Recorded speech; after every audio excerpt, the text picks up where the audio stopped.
BJP అనేటువంటి ఒక party ఏదైతే ఉందో, అది నేషనల్ లెవెల్ రాజకీయ పార్టీ అనమాట. సో, దీన్ని మనం భారతీయ జనతా పార్టీ అని కూడా అంటాం అనమాట. సో, భారతీయ జనతా పార్టీ అంటే బీజేపీ. ఓకే. అసలు ఈ బీజేపీ అనేటువంటి ఈ రాజకీయ పార్టీ మూలాలు ఎక్కడున్నాయి? అసలు ఈ బీజేపీ అనేటువంటి ఒక పొలిటికల్ పార్టీ ఏ విధంగా ఉద్భవించింది మన భారతదేశంలో అనే దాని గురించి కొంచెం డీటెయిల్డ్‌గా మనం తెలుసుకుందాము. బేసికల్‌గా చెప్పాలంటే 1975 జూన్ 25న ఎమర్జెన్సీ డిక్లేర్ చేసింది శ్రీమతి ఇందిరాగాంధీ గారు. ఆమె మీద ఎలక్టోరల్ మాల్ ప్రాక్టీస్ అనేటువంటి ఒక పిటిషన్ దాఖలైంది. ఆమెకి అపోనెంట్ ఎవరైతే ఉన్నారో ఈ రైబరేలీ అనేటువంటి ఒక కాన్స్టిట్యుయెన్సీ నుంచి శ్రీమతి ఇందిరాగాంధీ గారు 1975లో పోటీ చేశారనమాట. ఆమెకి అపోనెంట్ రాజనారాయణ అనేటువంటి ఒక వ్యక్తి సేమ్ అదే కాన్స్టిట్యుయెన్సీ నుంచి పోటీ చేశారనమాట. ఆమె ఎలక్షన్ క్యాంపెయిన్‌లో గవర్నమెంట్ మిషనరీస్ ఏవైతే ఉన్నాయో వాటిల్ని మిస్‌యూజ్ చేసిందనే ఒక అభియోగం ఆమె మీద నమోదైంది. దానివలన ఆమె 6 ఇయర్స్ పాలిటిక్స్ నుంచి ఎక్స్‌పల్షన్‌ని ఫేస్ చేయాల్సొచ్చింది. అంటే ఆమెని 6 ఇయర్స్ వరకు రాజకీయ బహిష్కరణ చేస్తూ కోర్టు నిర్ణయం తీసుకునింది.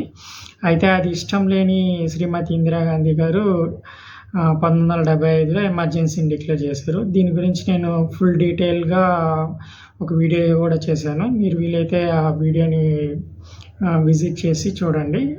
దాంట్లో ఎందుకు, ఏంటి, రీజన్స్ ఏంటి, ఆ ఎమర్జెన్సీ వలన ఎలాంటి నష్టాలు జరుగుతాయి ఏందనేది డీటెయిల్‌గా నేను ఆ వీడియోలో చెప్పాను. సో, దాన్ని ఒకసారి మీరు కావాలంటే చూడండి.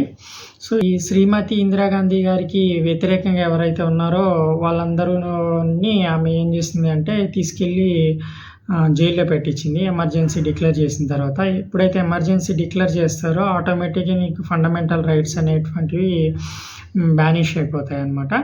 సో, దానివల్ల నీకేమైతుంది అంటే ఎవరైతే అధికార పార్టీ ఎవరైతే ఉంటారో వాళ్ళకి ఎక్కువ పవర్స్, అంటే వాళ్ళు ఏది చెప్తే అది. యాక్చువల్ చెప్పాలంటే ఎమర్జెన్సీ డిక్లేర్ చేసిన తర్వాత నేషన్ మొత్తం కూడా రాష్ట్రపతి కిందికి వెళ్ళిపోతుందన్నమాట.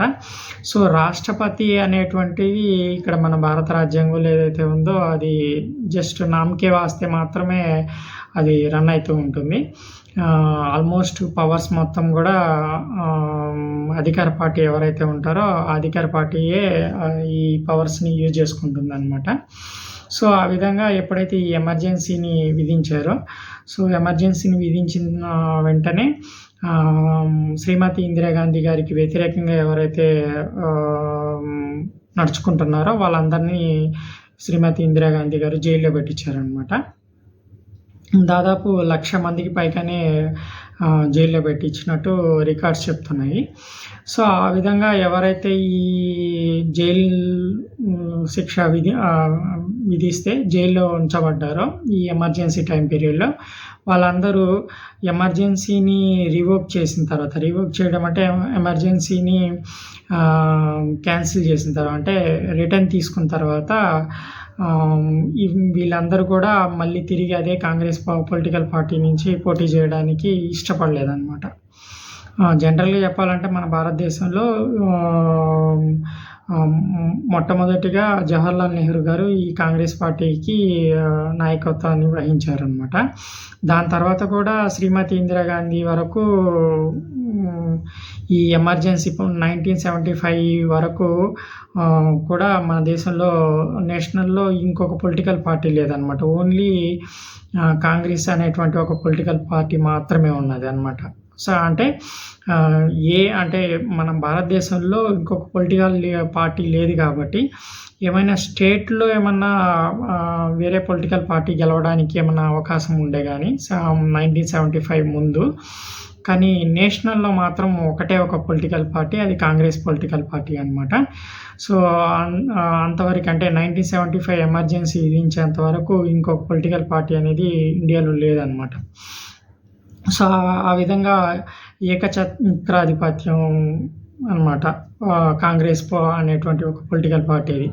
సో ఎప్పుడైతే ఈ ఎమర్జెన్సీ విధించబడిందో, ఎప్పుడైతే శ్రీమతి ఇందిరాగాంధీ గారికి చాలామంది సీనియర్ పొలిటికల్ లీడర్స్ ఆపోజిట్ అయ్యారో, సో దీన్ని బేస్ చేసుకొని ఇక్కడ కొంతమంది పొలిటికల్ లీడర్స్ సపరేట్ అయ్యారనమాట ఈ కాంగ్రెస్ పార్టీ నుంచి. సో ఆ విధంగా ఏమైంది అంటే, ఉత్తరప్రదేశ్కి చెందినటువంటి జయప్రకాష్ నారాయణ అనేటువంటి ఒక వ్యక్తి ఒక పొలిటికల్ పార్టీని స్థాపించాడనమాట. సో ఆ పొలిటికల్ పార్టీ ఏంటంటే జనతా పార్టీ. సో బేసికల్గా ఈ జనతా పార్టీ అనేటువంటిది ఫస్ట్ ఉత్తరప్రదేశ్లో ఒక స్టేట్ పార్టీగా నమోదైందనమాట. అయితే ఎప్పుడైతే ఈ ఎమర్జెన్సీని డిక్లేర్ చేశారో, ఆయన ఈ స్టేట్ పార్టీని కాస్త నేషనల్ పార్టీగా కన్వర్ట్ చేశారనమాట. నేషనల్ పార్టీగా ఎట్లా కన్వర్ట్ చేశారు అంటే, ఐఎన్సి జనతా పార్టీగా నేమ్ని చేంజ్ చేశారు. దాని తర్వాత భారతదేశంలో ఉన్నటువంటి వివిధ రాష్ట్రాలకు చెందినటువంటి పొలిటికల్ లీడర్స్ ఎవరైతే ఉన్నారో వాళ్ళందరినీ కూడా ఈ పొలిటికల్ పార్టీకి సపోర్ట్ చేస్తూ ఒక సంకీర్ణమైనటువంటి ఒక ప్రభుత్వాన్ని, అంటే ఎట్లా అంటే ఒక అలయన్స్ గ్రూప్ అనమాట. అలయన్స్ అంటే కొన్ని రాష్ట్రాలకు చెందినటువంటి పొలిటికల్ లీడర్స్, కొన్ని రాష్ట్రాలకు చెందినటువంటి పొలిటికల్ పార్టీస్ని అన్నిటిని కలిపి ఈ ఐఎన్సి జనతా పార్టీ కిందికి వచ్చేటట్టుగా ఒక గ్రూప్ని ఫామ్ చేశారనమాట. ఫామ్ చేసి దానికి ఐఎన్సి జనతా పార్టీ అనే ఒక నేమ్ పెట్టి ఒక అలయన్స్ గ్రూప్ ద్వారా, అంటే ఒక సంకీర్ణమైనటువంటి ఒక ప్రభుత్వాన్ని ఏర్పాటు చేయాలనేటువంటి ఒక ఉద్దేశంతో ఈ కాంగ్రెస్ పార్టీకి ఎప్పుడైతే ఈ ఎమర్జెన్సీ తర్వాత శ్రీమతి ఇందిరాగాంధీ గారికి సీనియర్ పొలిటికల్ లీడర్స్, ఇంకొంతమంది పొలిటికల్ లీడర్స్ ఆపోజిట్ అయినారో, అప్పుడు ఏకఛత్రాధిపత్యం కలిగినటువంటి ఈ కాంగ్రెస్ పార్టీలో వచ్చినటువంటి చీలిక ఏదైతే ఉందో, దాని మీద వచ్చినటువంటి అసహనం ఏదైతే ఉందో, దానివలన ఈ జనతా పార్టీ అనేటువంటి ఒక కొత్త పార్టీ అనేటువంటిది ఉద్భవించిందనమాట. సో ఈ జనతా పార్టీ ఉద్భవించిన తర్వాత ఈ 1977లో ఎమర్జెన్సీని రివోక్ చేశారు, అంటే అఫీషియల్గా క్యాన్సిల్ చేశారు. దాని తర్వాత ఎలక్షన్స్ జరిగాయి అనమాట. ఎలక్షన్స్ జరిగిన తర్వాత శ్రీమతి ఇందిరాగాంధీ గారి మీద ఉన్నటువంటి అసహనం ఏదైతే ఉందో ప్రజల్లో, దాన్ని క్లియర్ కట్గా ప్రజలు ఆమెకి వ్యతిరేకంగా కాంగ్రెస్ని ఓడిస్తూ ఈ ఐఎన్సి, అంటే ఇండియన్ నేషనల్ కాంగ్రెస్ జనతా పార్టీని గెలిపించారనమాట. అంటే ఈ Indian national Congress Janata party అనేటువంటిది ఒక అలయన్స్ గ్రూప్ అనమాట. అలయన్స్ గ్రూప్ అంటే ఒక సంకీర్ణమైనటువంటి ఒక ప్రభుత్వం, అంటే కొన్ని రాష్ట్ర ప్రభుత్వాలు కలిసి, అంటే రాష్ట్రంలో ఉన్నటువంటి కొంతమంది పొలిటికల్ లీడర్స్ కలిపి ఈ ఐఎన్సికి సపోర్ట్ చేయడం ద్వారా కొత్తగా ఈ జనతా పార్టీ అనేటువంటిది ప్రభుత్వాన్ని ఏర్పాటు చేసిందనమాట. ఈ 1977లో ఎలక్షన్స్ జరిగినప్పుడు. అయితే ఈ ఎలక్షన్స్ జరిగి గెలిచే సమయానికి ఈ జయప్రకాష్ నారాయణ గారు, అంటే ఎవరైతే ఈ వివిధ రాష్ట్రాల్లో ఉన్నటువంటి వివిధ పొలిటికల్ లీడర్స్ని అందరినీ గ్యాదర్ చేసి ఒక అలైడ్ గ్రూప్ని ఏదైతే ఫామ్ చేశారో, ఆ మేజర్ పర్సన్ ఎవరైతే ఉన్నారో జయప్రకాష్ నారాయణ గారు, ఆయన హెల్త్ ఇష్యూస్ కారణంగా హాస్పిటల్లో జాయిన్ అన్నారనమాట. సో హాస్పిటల్లో జాయిన్ అవ్వడం వలన వేరే గత్యంతరం లేక మొరార్జీ దేశాయ్ గారిని ప్రైమ్ మినిస్టర్గా ఎంచుకున్నారనమాట. అంటే ఈ 1977లో ఏదైతే ఈ ఐఎన్సి జనతా పార్టీ అనేటువంటిది ఏదైతే గెలిచిందో, ఈ ఐఎన్సి జనతా పార్టీ తరపు నుంచి మొరార్జీ దేశాయ్ గారిని ప్రధానమంత్రిగా చేశారనమాట. బేసికల్గా దీనంతటికీ మేజర్ కారణం జయప్రకాష్ నారాయణ గారు అయితే, ఆయన అన్ఫార్చునేట్లీ ఆయన అనారోగ్యం కారణంగా హాస్పిటల్లో జాయిన్ అవ్వడం వలన అదృష్టం అనేటువంటిది మొరార్జీ దేశాయ్ గారికి వరించిందనమాట. సో, భారతదేశంలో మొట్టమొదటి నాన్ కాంగ్రెస్ గవర్నమెంట్ నుంచి ప్రైమ్ మినిస్టర్ అయినటువంటి వ్యక్తి ఎవరైనా ఉన్నారు అంటే అది మొరార్జీ దేశాయ్ గారు. అయితే ఈ మొరార్జీ దేశాయ్ గారు గవర్నమెంట్‌ని ఒక సక్సెస్‌ఫుల్‌గా రన్ చేయడంలో ఫెయిల్ అయిపోయినారనమాట. అంటే 5 ఇయర్స్ సక్సెస్‌ఫుల్‌గా రన్ చేయడంలో మొరార్జీ దేశాయ్ గారు ఫెయిల్ అయిపోయినారు. శ్రీమతి ఇందిరాగాంధీ గారు మాత్రం ఈ విషయంలో సక్సెస్‌ఫుల్ సాధించారు. ఎవరైతే మొరార్జీ దేశాయ్ గారు ఉన్నారో ఆ మొరార్జీ దేశాయ్ గారికి వ్యతిరేకంగా కొన్ని కార్యకలాపాలు చేయడం వలన ఏమైంది అంటే ప్రజల్లో వచ్చినటువంటి తిరుగుబాటు, పొలిటికల్ లీడర్‌లో వచ్చినటువంటి తిరుగుబాటు, దాని కారణంగా మెయిన్‌గా చెప్పాలంటే ప్రజల్లో కంటే పొలిటికల్ లీడర్స్‌లో వచ్చినటువంటి తిరుగుబాటు, వాళ్ళలో వచ్చినటువంటి అసహనం కారణంగా ఆయన ప్రభుత్వాన్ని కోల్పోవాల్సొచ్చింది. ఎట్లా అంటే యాక్చువల్‌గా చెప్పాలంటే ఈ జనతా పార్టీ ఏదైతే ఉద్భవించిందో ఎమర్జెన్సీ తర్వాత అది ఒక అలైడ్ గ్రూప్ అనమాట. అంటే వివిధ రాష్ట్రాలకు చెందినటువంటి వివిధ పొలిటికల్ పార్టీలన్నీ కలిసి ఈ జనతా పార్టీ కింద జాయిన్ అయినాయనమాట. సో, ఎప్పుడు కూడా different political party, different political leaders ఉంటే గనక వాళ్ళ ఒపీనియన్స్, వాళ్ళ ఐడియాలజీస్ అవన్నీ కూడా డిఫరెంట్‌గా ఉంటాయన్నమాట. సో, దానివల్ల నీకేమైతుంది అంటే ఏదేని ఒక నిర్ణయం గనక ప్రభుత్వం తీసుకుంటే దానికి ఎక్కువ మంది సపోర్ట్ చేయకపోవడం లాంటివి జరుగుతా ఉంటాయన్నమాట. సో, ఇదే విధంగా ఇక్కడ కూడా ఈ అలైడ్ గ్రూప్‌లో కూడా కొద్ది రోజులకే అంటే 2 ఇయర్స్‌కే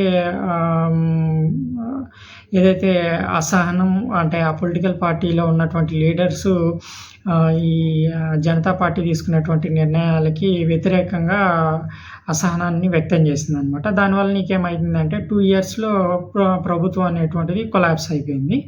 సో, ప్రభుత్వం అనేటువంటిది 2 ఇయర్స్‌లో కొలాప్స్ అయిపోయిన తర్వాత మళ్ళీ ఎలక్షన్స్‌కెళ్ళినప్పుడు శ్రీమతి ఇందిరాగాంధీ గారు గెలిచారనమాట. అప్పుడు కూడా కాంట్రవర్సీనే జరిగింది శ్రీమతి ఇందిరాగాంధీ గారి విజయంలో. ఎందుకంటే ఆమెకి ఏదైతే ఈ సింబల్‌ని కేటాయించారో ఇప్పుడైతే అది హస్తం గుర్తుగా ఉంది. కానీ అప్పుడు ఏదైతే ఈమెకి సింబల్‌ని కేటాయించారో అది ఒక కవ్వు అండ్ ఒక లేగదూడని సింబల్‌గా కేటాయించారనమాట. ఇది ప్రజల్లో ఒక రకమైనటువంటి డివోషనల్ అండ్ మోటివేషనల్ అండ్ అట్రాక్టివ్‌ని క్రియేట్ చేసింది. దానివల్లనే ఈమె గెలిచిందనేటువంటి ఒక కాంట్రవర్సీ అనేటువంటిది ఉందన్నమాట. సో, ఎనీవే ఏదైతే ఏమైంది ఆమె ఈ మొరార్జీ దేశాయ్ గారు ఎవరైతే ఉన్నారో గవర్నమెంట్‌ని అంటే జనతా పార్టీ గవర్నమెంట్‌ని సక్సెస్‌ఫుల్‌గా పడగొట్టి మళ్ళీ తిరిగి ఆమె అధికారాన్ని చేజిక్కించుకునిందనమాట. సో, ఆమె అధికారాన్ని చేజిక్కించుకున్న తర్వాత 5 ఇయర్స్ సక్సెస్‌ఫుల్‌గా రన్ చేసింది. అయితే ఈ ఎమర్జెన్సీ తర్వాత ఆమె ఓడిపోయి మళ్ళీ గెలిచిన తర్వాత ఏమైంది అంటే ఆమె కొన్ని ప్రొవిజన్స్‌ని చేసిందనమాట. అంటే కొన్ని ఆర్టికల్స్‌ని మోడిఫై చేసిందనమాట. అంటే మోడిఫై చేయడం అంటే యాక్చువల్‌గా అమెండ్‌మెంట్ చేసింది కొన్ని ఆర్టికల్స్‌ని. సో, ఆ అమెండ్‌మెంట్ ఎట్లా అంటే కొన్ని ఆర్టికల్స్ మరీ ఎంత దారుణంగా ఉన్నాయంటే ఒక నియంతృత్వమైనటువంటి ధోరణికి నిదర్శనంగా ఉండేటువంటి ప్రొవిజన్స్‌ని ఆమె చేసిందనమాట. అంటే అమెండ్‌మెంట్స్ ఆర్టికల్స్‌ని. సో, దాన్ని బేస్ చేసుకొని నెక్స్ట్ 5 ఇయర్స్ తర్వాత ఎలక్షన్స్‌లో క్యాంపెయిన్ చేసినప్పుడు ఎవరైతే మన బీజేపీ అనేటువంటి పొలిటికల్ పార్టీకి మొట్టమొదటి లీడర్‌గా చెప్పుకుంటారో వాజ్పేయి గారు మళ్ళీ తెర మీదకొచ్చారనమాట. అంటే ఈ జనతా పార్టీ అనేటువంటిది ఎప్పుడైతే జయప్రకాష్ నారాయణ్ గారు అలైడ్ గ్రూప్‌గా ఫార్మ్ చేసి ఒక పొలిటికల్ పార్టీని సెకండ్ పొలిటికల్ పార్టీని నేషనల్‌లో క్రియేట్ చేశారో అదే పొలిటికల్ పార్టీ కొంచెం మోడిఫై అయ్యి అలైడ్ గ్రూప్ కాకుండా ఒక సింగిల్ అంటే కాంగ్రెస్ పార్టీకి అపోనెంట్ పొలిటికల్ పార్టీగా భారతీయ జనతా పార్టీ అనేటువంటి ఒక నామకరణంతోటే వాజ్పేయి గారు ఇంకొక కొత్త పొలిటికల్ పార్టీని ఇండియాలో తీసుకొచ్చారనమాట. అంటే సేమ్ అదే Janata party INC Janata party. అది జయప్రకాష్ నారాయణ్ గారు ఫౌండర్ అనమాట దానికి. అయితే దాన్ని మోడిఫై చేస్తారు. అదేంది అలైడ్ గ్రూప్ అనమాట యాక్చువల్‌గా. ఆ అలైడ్ గ్రూప్‌ని ఇక్కడ అలైడ్ గ్రూప్‌గా కాకుండా ఒక సింగిల్ పొలిటికల్ పార్టీగా, అంటే కాంగ్రెస్ పార్టీకి ఆపోజిట్‌గా ఒక సింగిల్ పొలిటికల్ పార్టీగా బీజేపీ అనేటువంటి ఒక నేమ్ తోటి, అంటే భారతీయ జనతా పార్టీ అనేటువంటి ఒక నేమ్ తోటే నేమ్ చేంజ్ చేసి ఒక కొత్త నేమ్ తోటే ఆయన ఒక నేషనల్ పొలిటికల్ పార్టీని తెర మీదకి తీసుకొచ్చారనమాట. దాన్ని సక్సెస్‌ఫుల్‌గా రన్ చేస్తూ ఏ ఈ ఈ ఎమర్జెన్సీ తర్వాత శ్రీమతి ఇందిరాగాంధీ గారు గెలిచిన తర్వాత ఏవైతే కొన్ని డిక్టేటర్ అంటే నియంతృత్వ ధోరణికి నిదర్శనంగా చేసినటువంటి ప్రొవిజన్స్ ఏవైతే ఉన్నాయో వాటిని ఆధారం చేసుకొని మేము అధికారంలోకి వస్తే ఈ నియంతృత్వ ధోరణికి నిదర్శనంగా ఉన్నటువంటి ఆర్టికల్స్ ఏవైతే రాజ్యాంగంలో చేర్చారో వాటిని మళ్ళీ మేము తిరిగి అమెండ్మెంట్ చేస్తాము, అంటే వాటిని తొలగించడం కానీ లేకపోతే వాటిని మాడిఫై చేయడం కానీ చేస్తామనేటువంటి ఒక మేజర్ ఇంటెన్షన్ తోటే, మేజర్ యాస్పిరేషన్ తోటే దాన్ని ప్రజల్లోకి తీసుకెళ్ళి క్యాంపెయిన్లో ఎక్కువగా వీటి గురించి ప్రస్తావిస్తూ ప్రజల్లోకి వీటిని ఎక్కువగా తీసుకెళ్ళడం ద్వారా ప్రజల్ని అట్రాక్ట్ చేస్తూ ఓట్లను గెయిన్ చేసి దాని తర్వాత మొట్టమొదటిసారిగా బీజేపీ వాజ్పేయి హయాంలో గెలిచిందనమాట. ఓకేనా. సో ఆ విధంగా ఏమైంది అంటే ఫస్ట్ ఐఎన్సి ఈ ఇండియన్ నేషనల్ కాంగ్రెస్ జనతా పార్టీగా ఏర్పడినటువంటి ఒక అలైడ్ గ్రూప్ ఏదైతే ఉందో అది దాని నుంచి ఉద్భవించినటువంటి పార్టీనే ఈ భారతీయ జనతా పార్టీ. బేసికల్గా ఇది మాడిఫై చేయబడింది కాబట్టి నేమ్ మాడిఫై చేసి ఒక నేషనల్ పార్టీగా వాజ్పేయి హయాంలో తీసుకురాబడింది కాబట్టి వాజ్పేయి గారే దీనికి మొట్టమొదటి ఫౌండర్గాను మొట్టమొదటి ప్రైమ్ మినిస్టర్గాను వ్యవహరించారనమాట. ఈ పొలిటికల్ పార్టీని సక్సెస్ఫుల్గా రన్ చేయడానికి వాజ్పేయి గారు మేజర్ రోల్ని ప్లే చేశారనమాట. సో ఆ విధంగా బీజేపీ అనేటువంటి ఒక పొలిటికల్ పార్టీ కేవలం ఒక ఎమర్జెన్సీ కారణంగానే క్రియేట్ అయిందనమాట ఇండియాలో.